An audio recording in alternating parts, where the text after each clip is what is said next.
Hello everyone, my name is Tabangnak John. Welcome to the 100 subscriber special. Today we'll be building this Toyota Sprinter. I think it's a model 86E.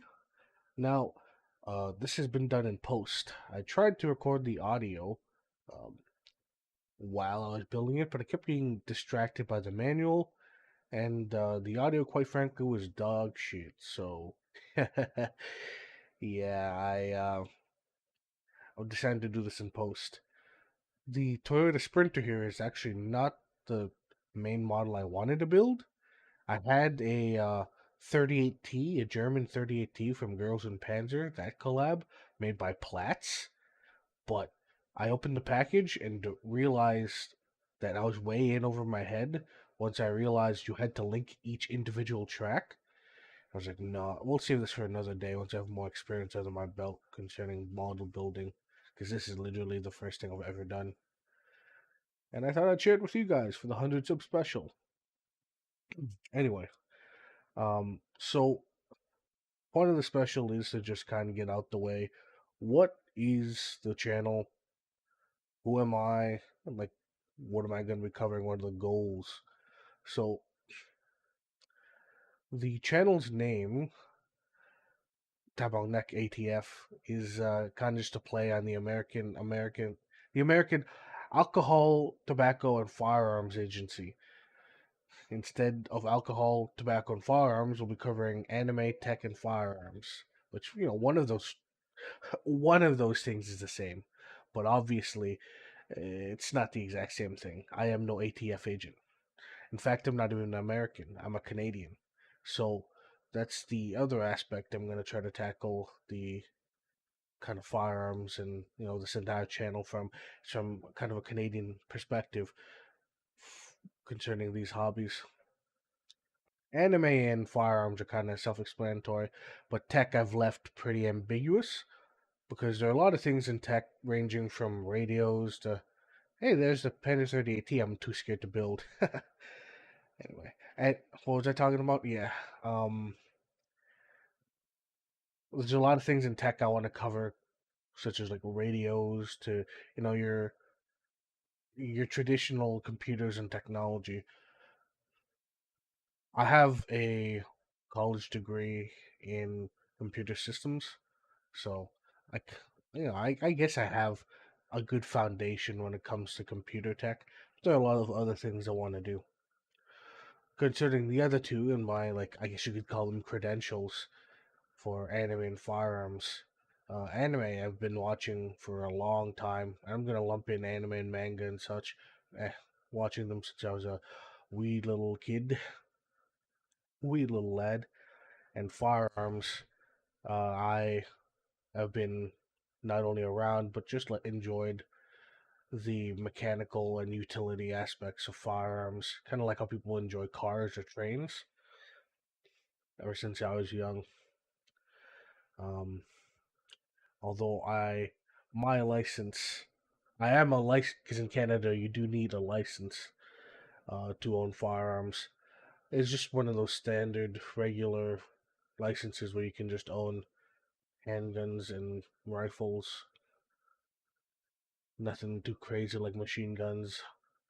I'm not a 12 point X PAL holder, which, if you don't know what that is, I'll probably do a video on Canadian gun laws soon enough. So once that is up, be sure to watch that so that you know what the hell a PAL is, what the hell 12 point X is, what the hell our epic wacky system is.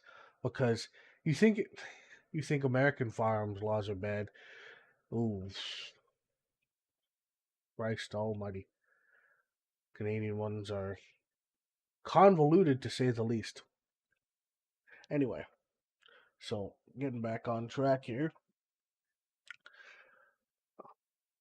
after introducing a bit of who I am, which I just did, I wanted to talk to you about what I'll be doing.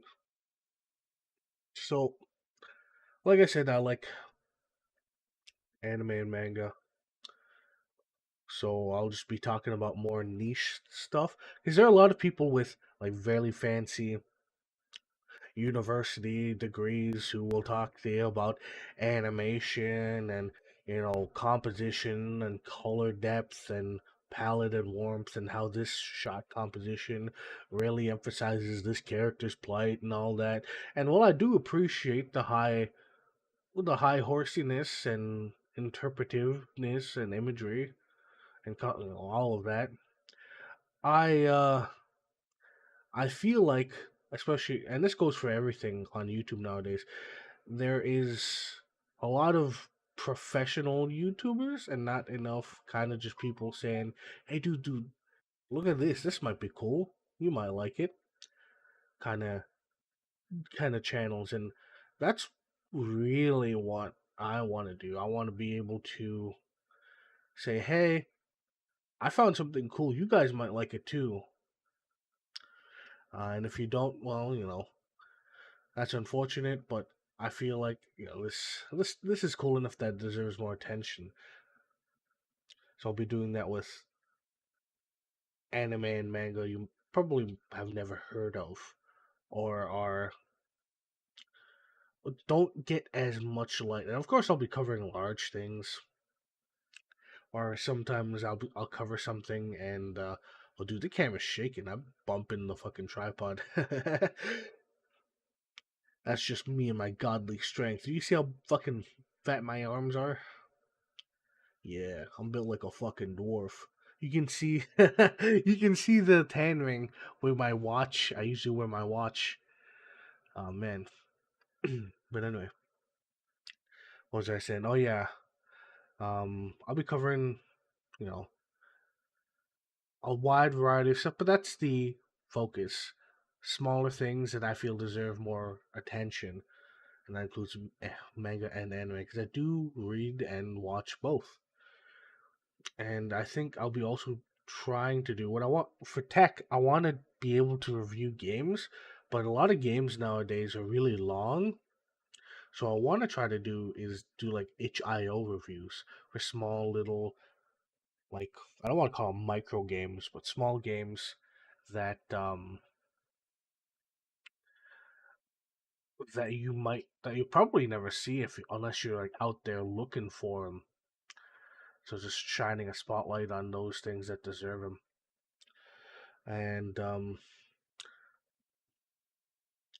you can't really do that for firearms, but my plan for firearms is more to tackle them from a Canadian perspective because there aren't that many Canadian firearms enthusiasts that are large, and the few that I have seen that do have a very sizable um view base don't upload all that much.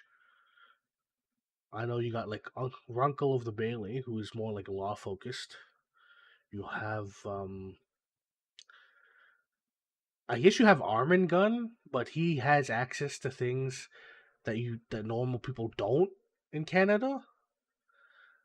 But Armin Gun technically is Canadian.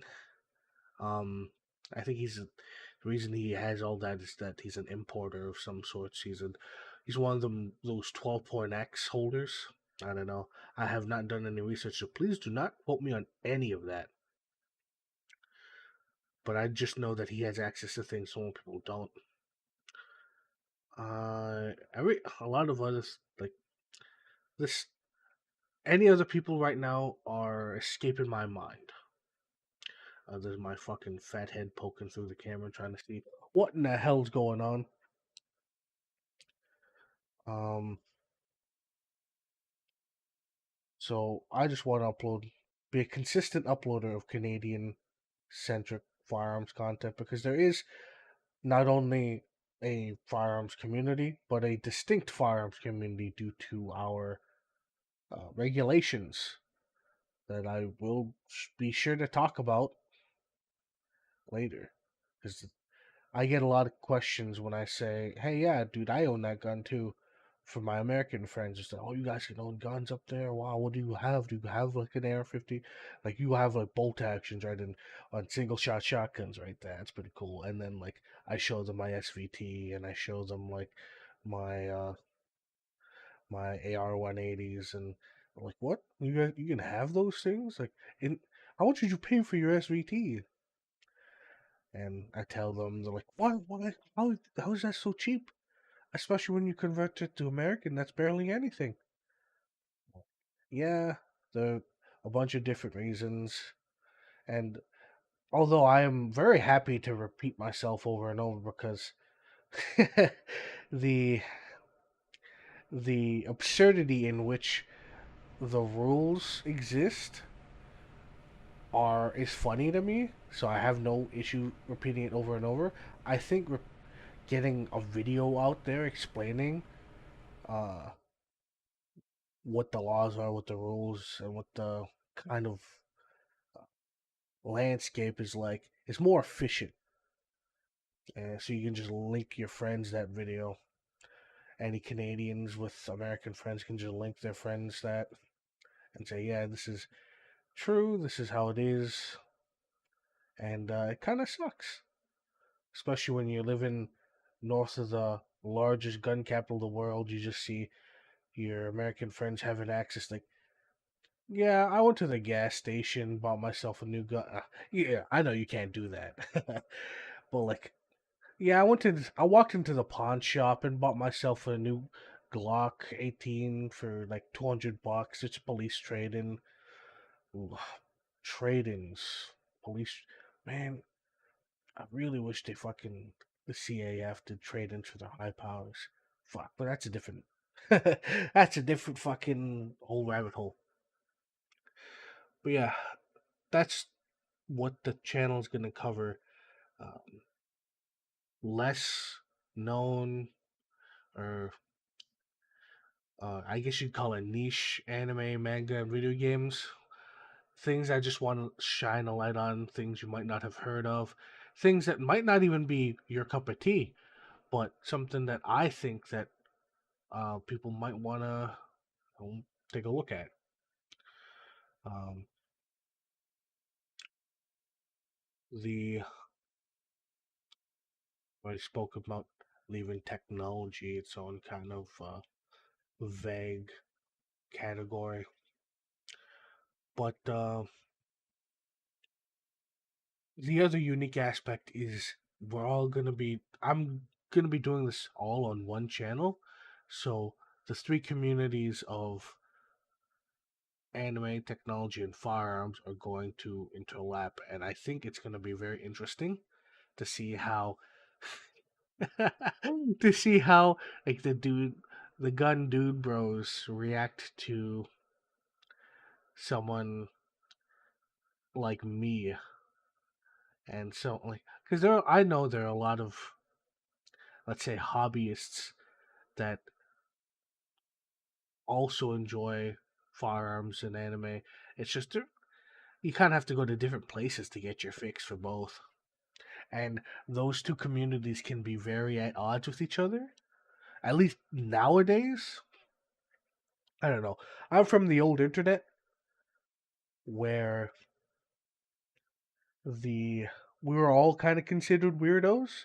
So we kind of just, even though the gun community and the anime community and like the tech community, we're all considered kind of weirdos and nut jobs.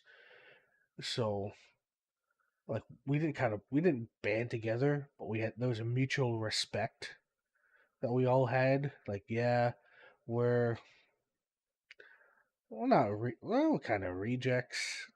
We kind of are outcasts. So like I'll be honest. I kind of the mutual understanding of each other's hyper fixated interest was there. There was no, I think, partisanship that because I feel like there's a partisanship nowadays between like you gotta act this way if you have this type of like and hobby. You gotta have these beliefs if you partake in this. And honestly, I don't give a shit, dude. I'm just here because I like firearms, I like tech, and I like anime. And it's my YouTube channel. I'm gonna fucking make it what I want. All right. All right. Well, I've been yapping for I think 15 minutes now, so I'm gonna kind of close it up here. Compacted. If you have any questions, go ahead and leave them in the comment section. I'll get to them when I get to them. Thank you for subscribing. I did not really expect anyone to see any of my videos, even especially the shorts. But the very first short I uploaded blew up overnight, so that's why I'm taking the chance on this. If you happen to want to stick around, thanks. Go ahead and hit the subscribe button. If you're like, ew, what the hell? I subbed for the firearm shorts. What the hell is this? I don't want to see anime or tech. Well, you can go ahead and unsubscribe. There's no hard feelings. I'd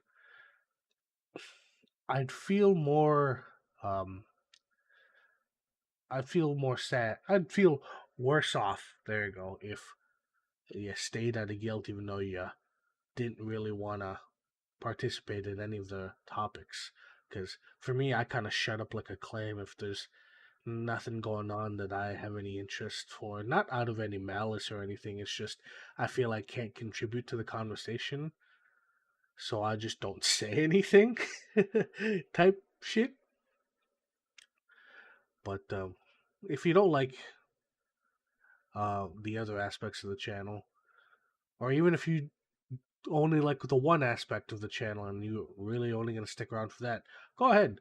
You can only watch the videos that pertain to you. I don't really care. Dude, you're a human being. You have free will. Do whatever you want. I don't know why I'm like giving you options here. I just want to say thank you for watching the video. Thank you for giving me your time, because time is precious. It is finite. It's a finite resource, even though it doesn't feel like it. And giving your time to someone else is pretty precious, even though you don't realize it. Anyway, you guys have a nice day. My name's John, and I am out.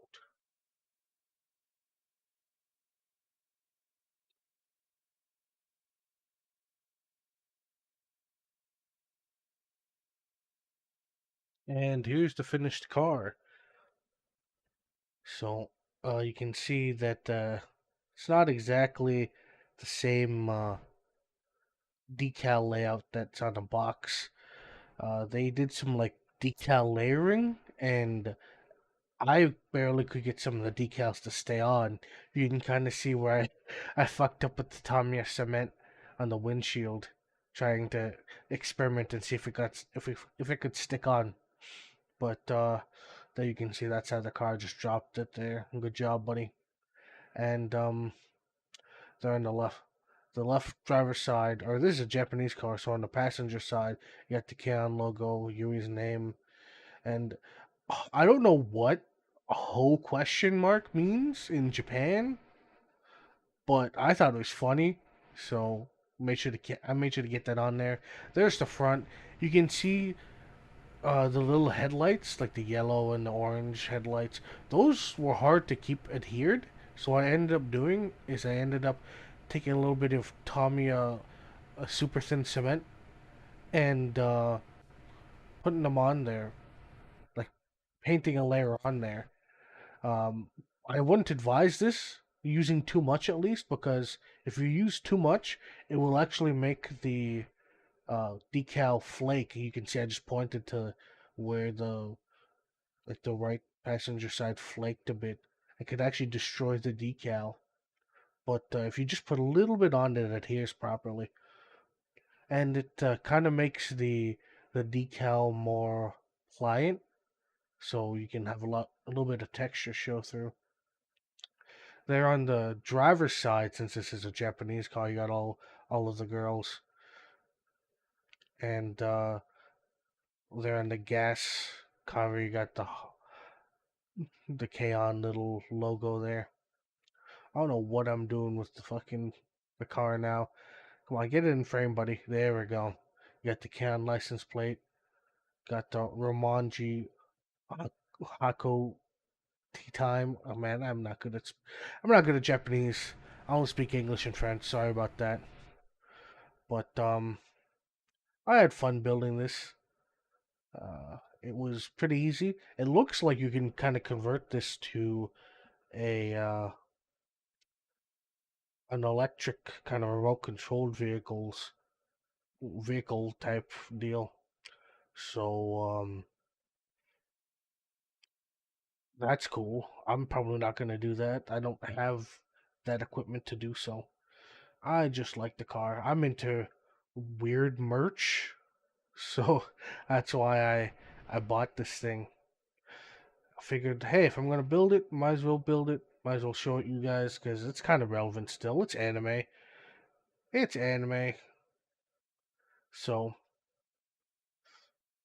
if if I could have done better, I'm sure someone will let me know in the comments because this is not the best. But thank you for watching. You guys have a nice day. Goodbye.